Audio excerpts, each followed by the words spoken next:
अरे स्नेहा, मैंने कितनी बार मना किया है ना, रसोई में प्याज लहसुन मत काटा कर, मुझे इसकी स्मेल बिल्कुल पसंद नहीं।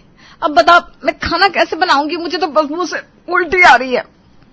भाभी मुझे भी तो पूरे घर के लिए सब्जी बनानी है और रवि जी को सादी सादी सब्जी नहीं भाती। वैसे भी आप ही तो रात को चटकारे ले लेकर पनीर 2 प्याजा खा रही थी, तब तो आपको स्मेल आई नहीं। अरे वो तो मजबूरी थी, तूने बना लिया था तो मुझे खाना पड़ा, पर रोज रोज मत बनाया करना। रसोई में लहसुन प्याज मुझे बिल्कुल पसंद नहीं है। मजबूरी थी या मजा आ रहा था? भाभी सीधा सीधा बोलिए ना, खाना अच्छा लगा था तभी तो आपने 4 बार सब्जी ली थी। मेरी मर्जी, मेरा जो मन करेगा मैं करूंगी। मेरा मन किया, मैंने रात को पनीर 2 प्याजा खाया, पर अब मैं तुझे कह रही हूँ ना, प्याज लहसुन मत बना तो उठाकर फेंक देना इसे कचरे में। ये नहीं हो सकता, ये रसोई मेरी भी है, तो मेरा जो मन आएगा मैं बनाऊंगी। मैं भी देखती हूँ आप मुझे कैसे रोकती हैं। और इसी तरह दोनों में बहस बढ़ती जा रही थी। उनके झगड़े सुनकर करुणा वहां आई। अरे बस करो तुम दोनों, सुबह सुबह घर को अखाड़ा क्यों बना रखा है? जो मन करे बनाओ, पर इतना हल्ला मत मचाओ। तंग आ चुके हो तुम्हारे रोज रोज के झगड़ों से। सुबह हुई नहीं कि तुम दोनों शुरू हो जाती हो। अरे मुझे लहसुन प्याज की स्मेल बर्दाश्त नहीं होती मम्मी जी, तो क्या करूं मैं? तो क्या मम्मी जी इनकी स्मेल की वजह से मैं कुछ न बनाऊं, न खाऊं? अरे जब कुछ बना लेती हूँ तो ये भी बड़े चटकारे लेकर खाती हैं। मैं कुछ नहीं जानती, अब मुझे एक आवाज नहीं चाहिए। प्रिया, तुम्हें प्याज लहसुन की स्मेल बर्दाश्त नहीं ना, तो तुम जाओ घर के बाकी काम देख लो। और स्नेहा तुम जल्दी से सब बनाकर साफ सफाई कर दो। ये कहकर करुणा वहां से चली गई। करुणा की बातें दोनों को अच्छी तो नहीं लगी थी, क्योंकि इन दोनों को तो बस अपना सिक्का चलाना था। पर करुणा के कहने पर दोनों चुपचाप अपना अपना काम करने लगी। अगले दिन, अरे भाभी ये आप क्या कर रही हैं? मैंने सुबह से अरहर की दाल भिगोई थी, आज वही बनाने वाली थी। अरे तो बना लेना कल। अभी मेरा मूंग की दाल खाने का मन कर रहा था तो मैंने मूंग चढ़ा दी। क्या बात है भाभी, आप हमेशा ऐसा क्यों करती हैं? जब भी मैं कुछ करती हूँ तो आप जानबूझकर उसका उल्टा ही करती हैं। अरे हद हो गई, दाल बनाने में भी कोई प्लानिंग होती है क्या? खाने का मन हुआ तो बना ली, इसमें क्या गुनाह कर दिया मैंने? हाँ भाभी, आपने क्राइम ही किया है। आपने देखा कि मैंने अरहर की दाल भिगोकर रखी है, फिर भी आपने मूंग की दाल चढ़ा दी। आप ही तो मूंग की दाल कल बना सकती थी। देख स्नेहा, हर बात पर ना मुझसे बदतमीजी मत क्या कर। मेरा तो अब दम घुटने लगा है इस रसोई में खाना बनाने से। जब देखो तब ये मत बनाओ वो मत बनाओ, अरे हद होती है हर बात की। भाभी आपको जो भी खाना है, मैंने कभी मना नहीं किया आपको बनाने से। मैं तो बस इतना कह रही थी कि अरहर की दाल अगर भीगी हुई थी तो मूंग की दाल बनाने की क्या जरूरत थी? अब ये दाल तो वेस्ट हो जाएगी ना। हाँ तो कौन सा अपने मायके से लेकर आई थी जो इतना सुना रही है? भाभी मायके पर मत जाइए वरना अच्छा नहीं होगा। मैं अभी नहीं रहना चाहती आपके साथ, रोज रोज के ड्रामे कौन बर्दाश्त करे। करुणा ने इनकी बात सुनकर जोर से कहा। अरे पूरे घर की शांति भंग कर रखी है तुम लोगों ने। आखिर चाहती क्या हो तुम दोनों, साफ साफ बोलो। मम्मी जी, मैं और रोज रोज इसके साथ इस रसोई में खाना नहीं बना सकती, मेरी रसोई अलग कर दीजिए। हाँ मम्मी जी, मुझे भी इनके साथ खाना बनाने का कोई शौक नहीं है। अरे पर रसोई अलग कर दो, ये क्या बात हुई? घर में रसोई अलग करने से सिर्फ रसोई अलग नहीं होती, परिवार भी अलग हो जाते हैं। और मैं मेरे परिवार कैसे बढ़ते हुए देखूं? सुन रहे ना सूरज के पापा इनकी बातें? सुन रहा हूं ना। हमने आज तक इस परिवार को कभी अलग नहीं होने दिया, पर अब इनकी यही मर्जी है तो कर दो इनकी अलग अलग रसोई, वरना ये साथ रहकर भी कौन सा साथ रहेंगे। आप सही कह रहे हैं।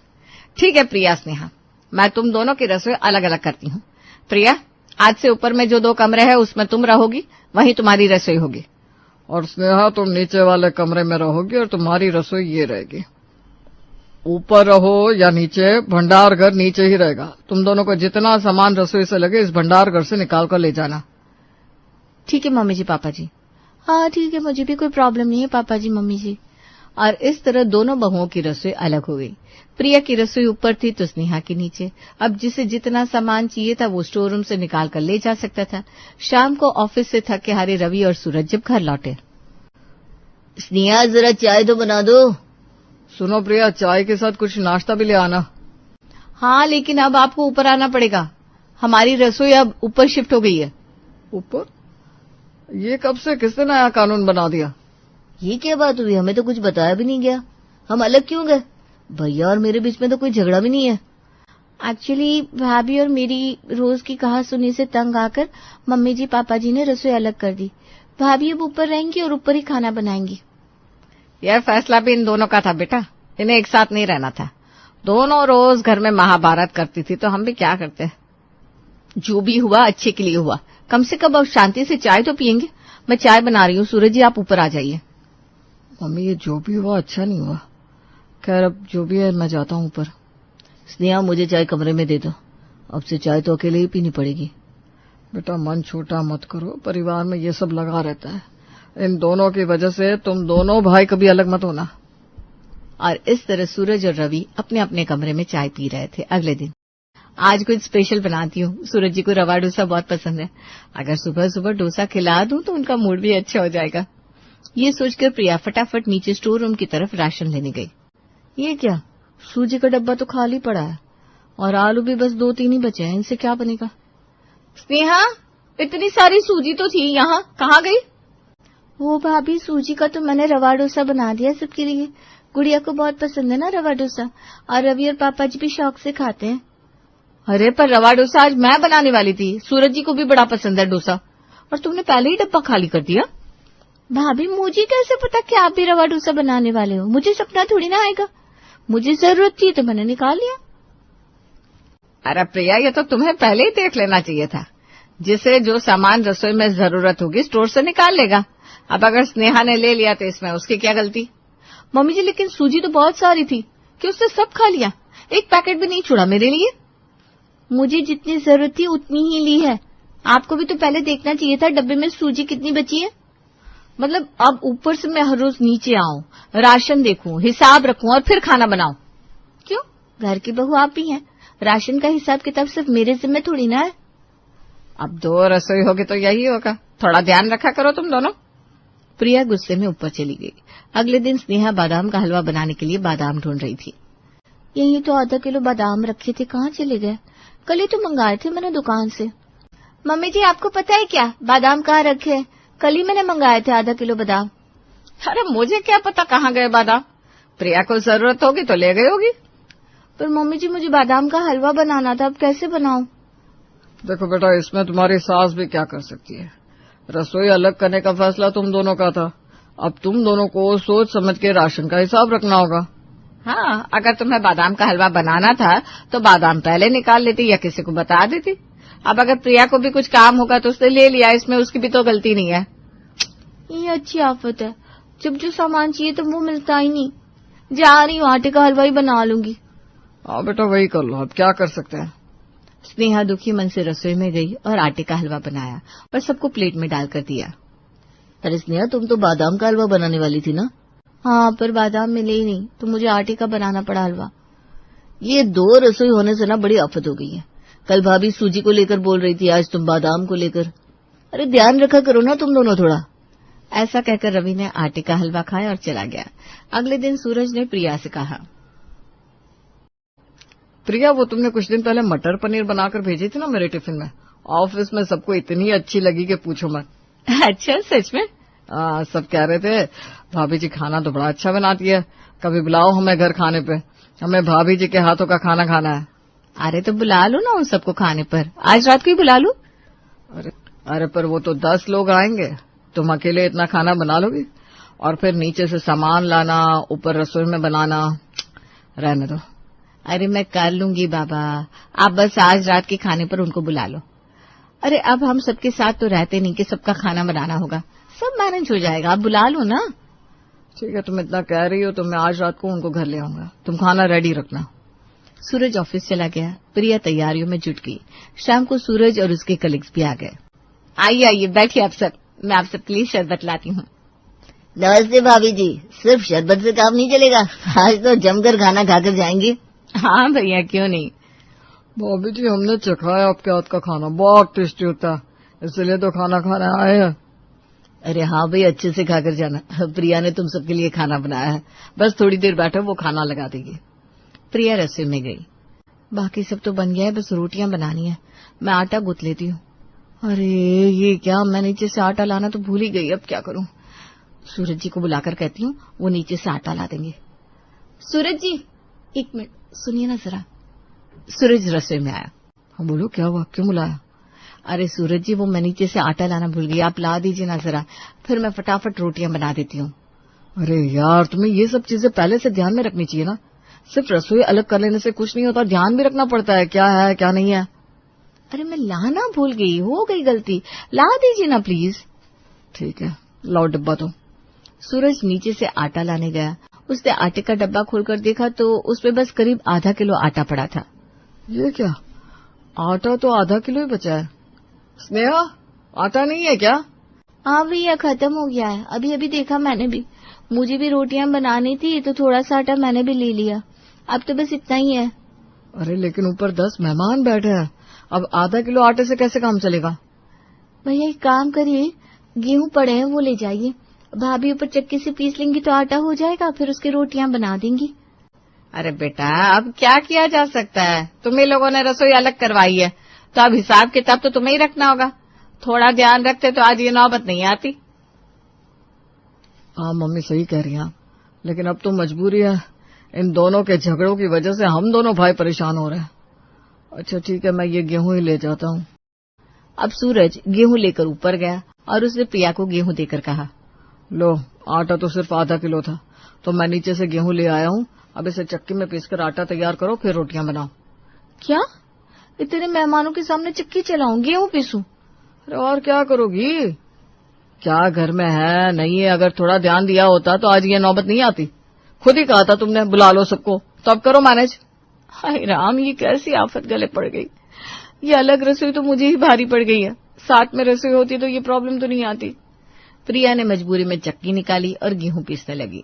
मेहमान बाहर हंस हंस कर बातें कर रहे थे और इधर प्रिया पसीना पसीना होकर आटा पीस रही थी। थोड़ी देर बाद आटा तैयार हुआ।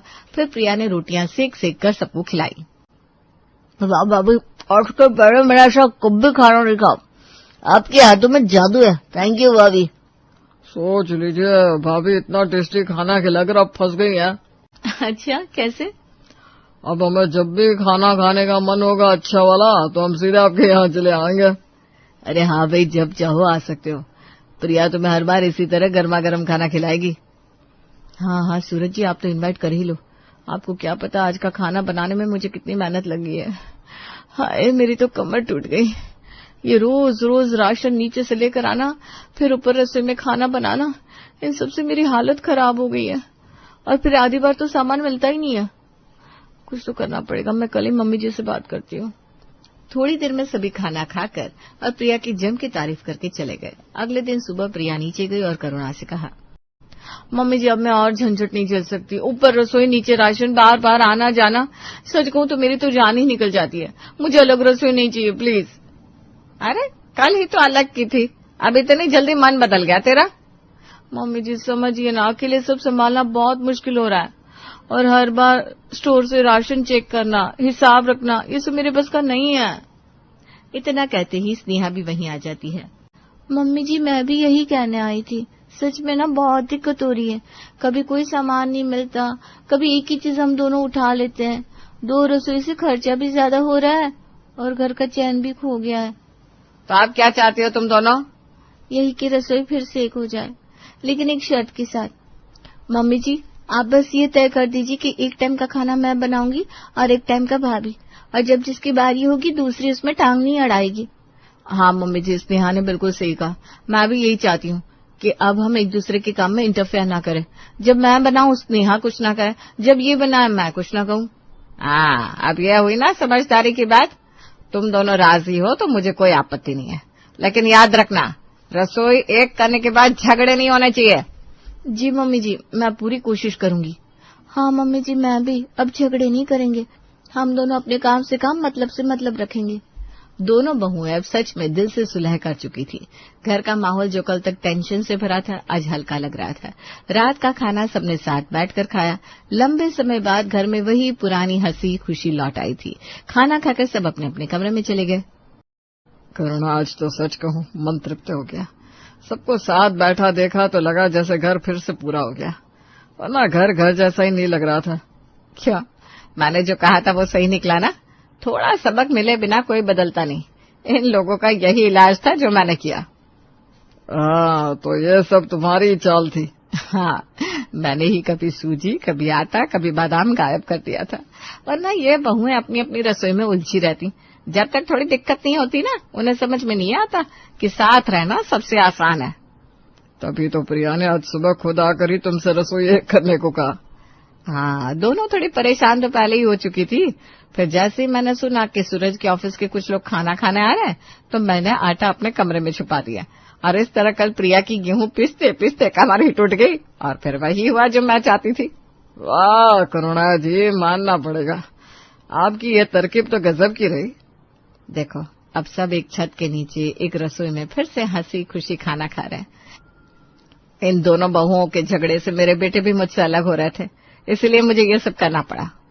वो सब तो ठीक है, लेकिन ध्यान रहे ये राज यहीं तक रहे, किसी और को भनक लग गई तो मामला बिगड़ जाएगा। बिल्कुल, ये बात हमारे बीच ही रहेगी। मुझे बस इतना सुकून काफी है कि मेरा परिवार फिर से एक साथ है। चलिए, रात बहुत हो गई है, सो जाइए। करुणा और राजेंद्र के चेहरों पर संतोष झलक रहा था। किसी और को उनकी इस चाल का पता ही नहीं चला और आखिरकार नीचे का राशन और ऊपर की रसोई ने पूरे परिवार को फिर से एक कर दिया था। कहानी है रिंकी की, जिसकी शादी होती है मिंटू से, और मिंटू के घर का हाल तो ऐसा होता है मानो घर की रसोई भगवान भरोसे चल रही है। अरे रिंकी, क्या हो गया, आज शाम का नाश्ता नहीं बना? वो माँ जी अभी देर से खाना खाया था ना दिन का, तो लगा शायद नाश्ता ना बनाना हो, चाय चढ़ा दिए मैंने। अरे वाह रे रिंकिया, खुद ही सोच लियो, इस घर में 4 वक्त का खाना तो बनेगा ही बनेगा, समझी? चाहे रात का खाना सुबह ही क्यों ना खाए हो, सुबह का नाश्ता तो बनना ही है। तभी पति मिंटू आ जाता है हाथ में सब्जियों का थैला लेकर। अरे मेरी रिंकी रानी, ये देखो क्या लाया मैंने। रिंकी खुश हो जाती है कि आज तो पति सोने का हार या चांदी की पायल लेकर आया होगा। चलिए ना कमरे में, मैं अभी आती हूँ।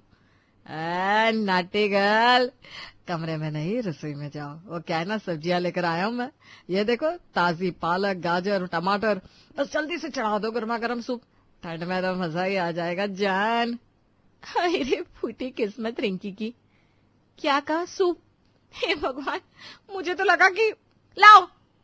अब तो रिंकी का जीवन सिर्फ किचन तक ही सीमित था। पढ़ी लिखी रिंकी कभी अच्छे ओहदे पर काम करती थी, लेकिन शादी के बाद फुल टाइम कुक बनकर रह गई। शाम को रिंकी रसोई में आलू की सब्जी बना रही थी, तभी बाहर से तेज आवाज आई, धाड़ धाड़ धाड़। रिंकी चौंक कर बाहर भागी, देखा तो मिंटू एक चमचमाती लाल काली सुपर बाइक लेकर खड़ा था। पड़ोस के सारे लोग बाइक देखने के लिए जमा हो गए थे। कैसी है मेरी नई सवारी, लग रहा ना धूम का ऋतिक। ये कब ली और क्यों कल की खबर नहीं देखी? ये बाइक ने क्या हाल किया था उस लड़के का?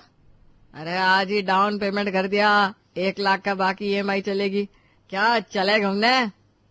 लेकिन मुझसे पूछा भी नहीं ये कितनी महंगी है और पेट्रोल भी, आप एक बार सलाह तो लेते। अरे तुम्हें क्या, मेरी कमाई मेरी मर्जी, तुम बस रसोई पर ध्यान दो ना। लेकिन सुनो तो, ये बाइक बहुत तेज चलती है, एक्सीडेंट का खतरा रहता है, और पेट्रोल का खर्चा, महीने का बजट कैसे चलेगा? तभी सास रसोई में आ गई। क्या चल रहा है यहाँ? गैस जल रही है और तू यहाँ बातें कर रही है। माँ जी ये सुनिए ना, रिंकी ने सास से गुहार लगाई। मिंटू ने इतनी महंगी बाइक ले ली, मुझसे पूछा तक नहीं, अब EMI भरनी होगी, पेट्रोल का खर्चा अलग। तो क्या हुआ, पति ने कुछ लिया तो तुझे क्या, तेरा काम है रसोई संभालना, खाना बनाना, बाकी सब हम देख लेंगे, समझी? पर माँ जी बार बार कुछ नहीं, चूल्हा देख, सब्जी जल जाएगी। बढ़िया, आई सुपर बाइक कैसी है ये बताने वाली। अरे दाल में नमक हल्दी का हिसाब रखा कर, समझी, बाकी हम देख लेंगे। और नहीं तो क्या माँ। और हाँ रिंकी, तुम ध्यान दो कि किचन में क्या बनेगा, रात के खाने में क्या है, कुछ मीठा बना लेना, बाइक पैसा ये सब मेरा काम है। एक वक्त था जब ऑफिस में रिंकी पूरा प्रोजेक्ट संभालती थी, उससे पूछे बिना कुछ नहीं होता था।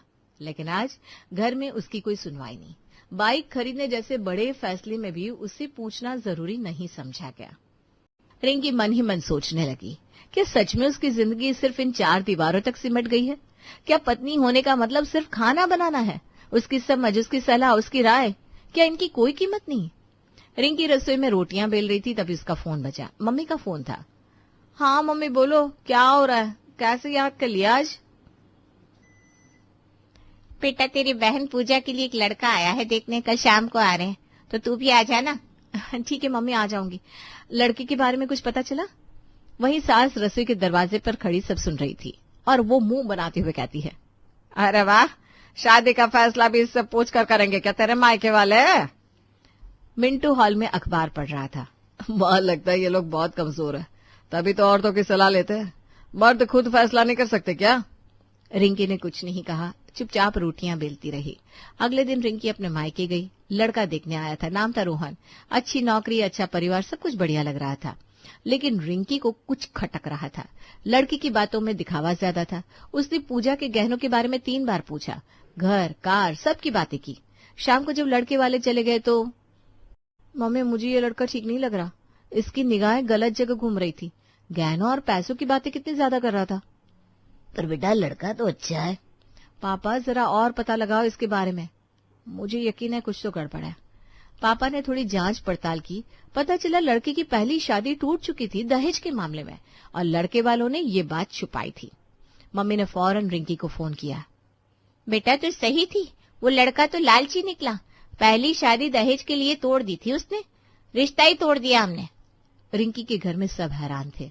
सास ने हैरानी से पूछा, अरे तुझे कैसे पता चला कि लड़का ठीक नहीं है एक ही बार में? मिंटू भी हैरान था। हाँ भाई, तुमने तो बिल्कुल सही कहा था, वो तो लालची निकला।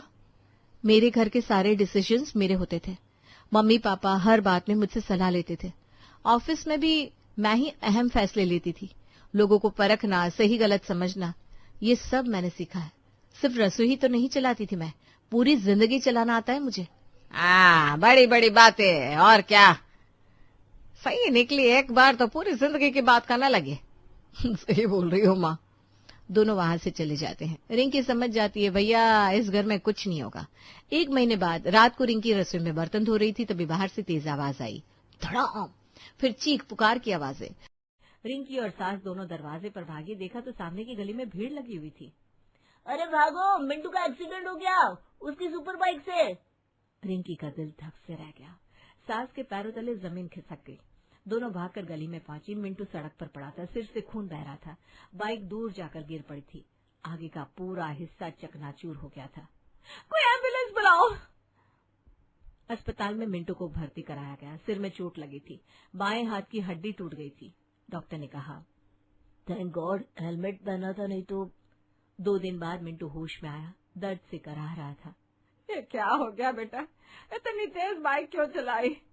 वो पेट्रोल खत्म हो रहा था, सोचा जल्दी से पेट्रोल पंप पहुंच जाऊं, और ब्रेक भी कुछ ठीक से नहीं लग रहे थे कल से। ब्रेक ठीक नहीं थे, फिर चलाई क्यों? सोचा चल जाएगी, कल देख लूंगा। तभी अस्पताल में 2 लोग आए, बैंक के कर्मचारी। मिंटू जी आप ठीक है? देखिए आपकी बाइक की 3 EMI बाकी है। एक्सीडेंट के बाद बाइक तो बर्बाद हो गई, अब आप बाकी रकम कैसे चुकाएंगे? अरे भाई अभी तो मैं यहाँ पड़ा हूँ। हम समझ सकते हैं, पर लोन तो चुकाना होगा ना। बाइक बर्बाद होगी तो भी EMI तो भरनी होगी, नियम है। हाय राम, अब यह झंझट भी। दूसरे दिन अस्पताल में पड़ोसी और रिश्तेदार मिलने आए। अरे मिंटू बेटा, ये बाइक तो लेनी नहीं चाहिए थी। अखबार में कितनी बार खबर आई थी इस मॉडल के ब्रेक फेल होते हैं, कंपनी ने तो रिकॉल भी किया था। हाँ भाई, इस बाइक का रिकॉर्ड ही खराब है। 2-3 जगह एक्सीडेंट हुए हैं इससे, खबरों में नहीं देखा क्या? अरे भाई इतनी महंगी बाइक, EMI का बोझ, पेट्रोल का खर्चा, घर वालों से पूछा था क्या लेने से पहले? बीवी से, माँ से उनकी सलाह ली थी? मिंटू चुप रहा, सिर नीचे झुका लिया। घर की औरतें बेकार में तो नहीं बोलती, वो भी कुछ समझती है। रिंकी भाभी ने तो रोका भी था उस दिन, है ना? रिंकी चुपचाप खड़ी थी, कुछ नहीं बोली। सब चले गए तो कमरे में सिर्फ रिंकी, मिंटू और सास रह गए। मिंटू की आंखों में पानी आ गया, दर्द से नहीं, शर्म से। रिंकी तुम सही थी। तुमने उस दिन कहा था ये बाइक खतरनाक है, एक्सीडेंट हो सकता है, पेट्रोल का खर्चा ज्यादा है, और मैंने तुम्हारी एक नहीं सुनी। अब क्या फायदा? अगर मैंने तुमसे पूछा होता, तुम्हारी बात सुनी होती, तो शायद आज मैं यहाँ ना होता, बाइक भी सही होती, पैसे भी बच गए होते, और ये हालत भी ना होती। रिंकी की आंखों में आंसू आ गए। मैं तुम्हारी पत्नी हूँ, घर की हूँ, मैं क्यों नहीं चाहूंगी तुम्हारा भला हो? मेरी बात का मतलब रोकना नहीं था, बचाना था तुम्हें। हाँ बस बहुत हो गया। एक बात क्या सही हो गई, खुद को प्रधानमंत्री ना समझो। बढ़िया आई, जाओ जाकर सूप बना कर लाओ बेटे के लिए। 1 महीने की बात है, मिंटू का इलाज चल रहा था।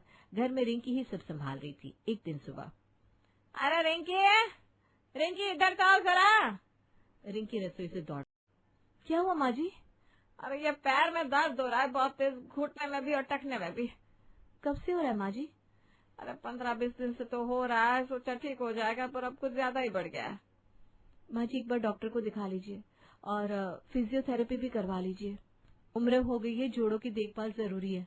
अरे हट, फिजियोथेरेपी ये सब फालतू खर्चा है। तो एक काम कर, लहसुन का सूप बना दे, गाढ़ा वाला। पैर का दर्द ना सूप से ठीक हो जाता है, मेरी सास भी यही करती थी। अरे माँ जी सूप से पोषण तो मिलेगा लेकिन दर्द की जड़ तो नहीं जाएगी डॉक्टर को। अरे मैं तुझसे कह रही हूँ ना, सूप बना दे, बाकी मुझे पता है क्या करना है, जा बना के ला।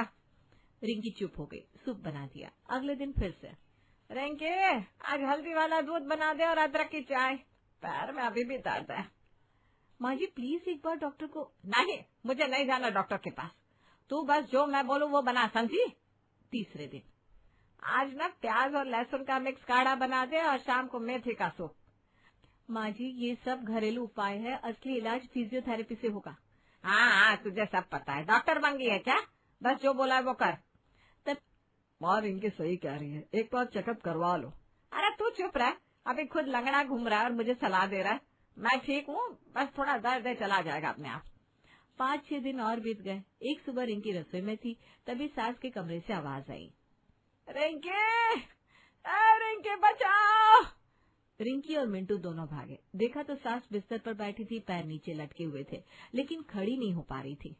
अरे मैं खड़ी नहीं हो पा रही हूँ, पैर में बिल्कुल ताकत नहीं है। मिंटू गाड़ी निकालो, अभी अस्पताल चलते हैं। अस्पताल में डॉक्टर ने चेकअप किया, एक्सरे कराई। देखिए आपकी घुटने की हड्डी घिस गई है और मसल्स भी कमजोर हो गए हैं। आपको फिजियोथेरेपी करवानी चाहिए थी, अब तो हालत गंभीर हो गई है। पर डॉक्टर साहब मैंने तो सूप वूप सब पिया था। सूप से पोषण मिलता है, पर मसल्स की एक्सरसाइज तो फिजियोथेरेपी से ही होती है। आपको तो 1.5-2 महीने पहले शुरू कर देना चाहिए था, अब देर हो गई है, अब इंटेंसिव थेरेपी लगेगी। माँ रिंकी ने कितनी बार कहा था आपको, लेकिन आपने सुना ही नहीं। अरे मुझे क्या पता था, सोचा घरेलू उपाय से। घरेलू उपाय सपोर्ट के लिए होते हैं, ऐसे तो डॉक्टर दुकान बंद ही कर ले, खुद ही कर लो इलाज। अब रोज फिजियोथेरेपी करानी होगी, 6 हफ्ते लगेंगे कम से कम। पहले करा लेती तो 4 दिन में ठीक हो जाती। कोई बताने वाला नहीं है क्या इनको घर में?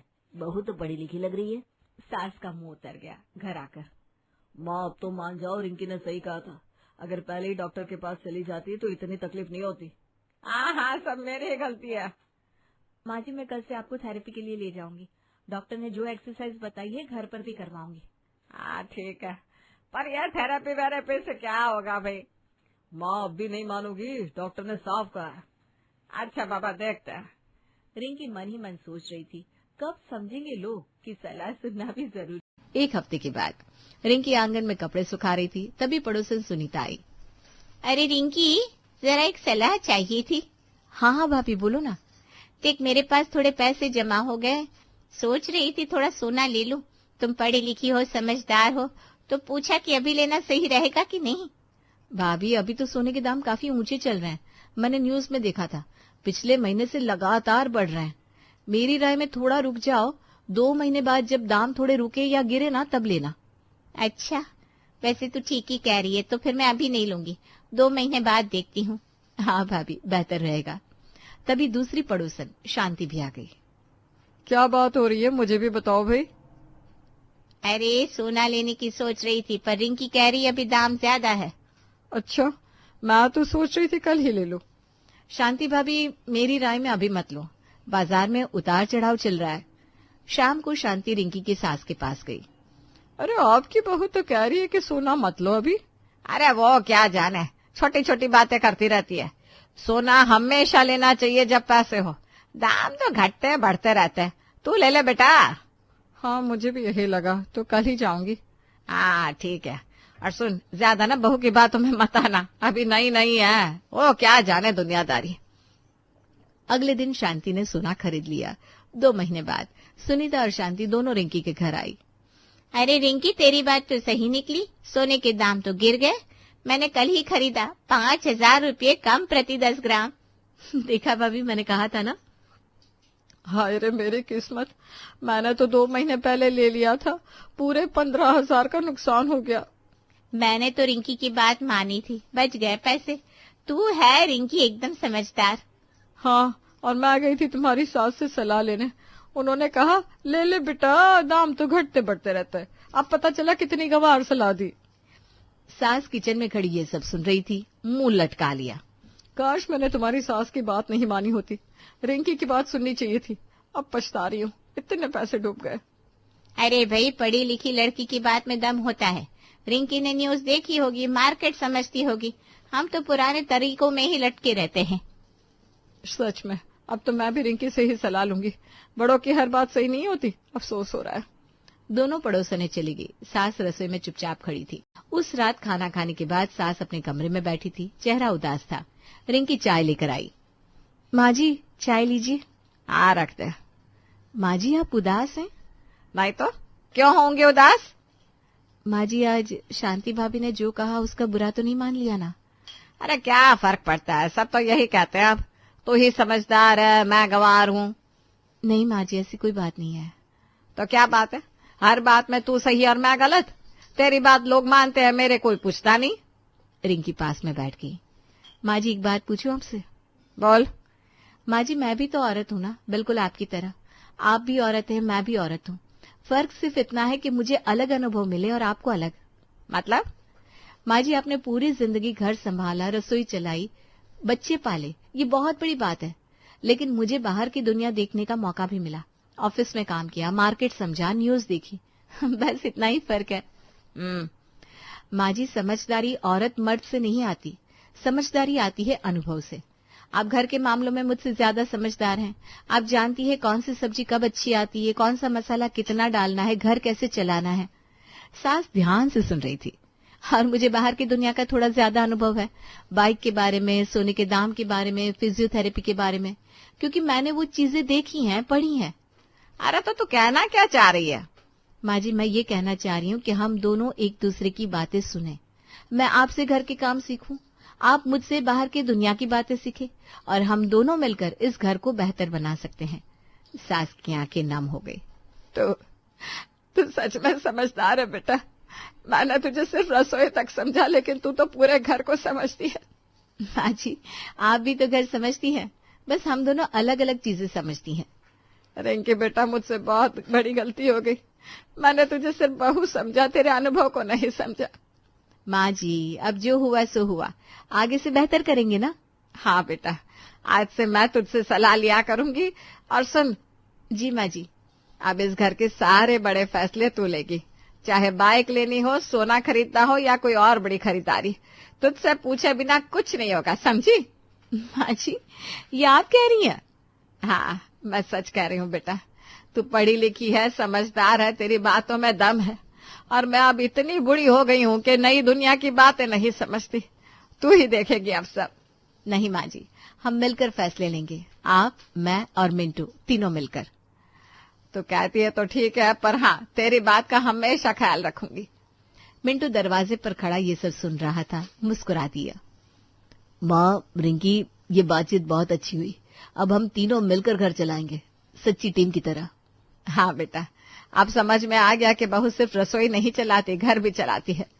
रिंकी ने सास के पैर छुए। आशीर्वाद दीजिए माँ जी। सास ने रिंकी के सर पर हाथ रखा। खुश रह बेटा, और मुझे भी समझाती रहना, मैं भी सीखूंगी तुझसे। उस दिन के बाद घर में बदलाव आ गया। अब कोई भी बड़ा फैसला तीनों मिलकर लेते थे। रिंकी की राय को अहमियत मिलने लगी और सास ने भी समझ लिया कि औरत की समझदारी सिर्फ रसोई तक नहीं, पूरे घर और जीवन तक होती है।